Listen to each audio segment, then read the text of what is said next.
Hello friends, in this video I will show you how to create YouTube video outro. So firstly, log in canva.com on any web browser.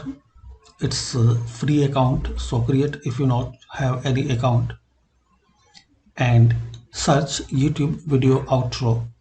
So here you will see a list of outro, some paid and some free. So find out any free outro. So this is the free, just select it, and here you can edit and customize as your choice. You can see the preview. So it's very simple. You can add some customization. You can check another one. It's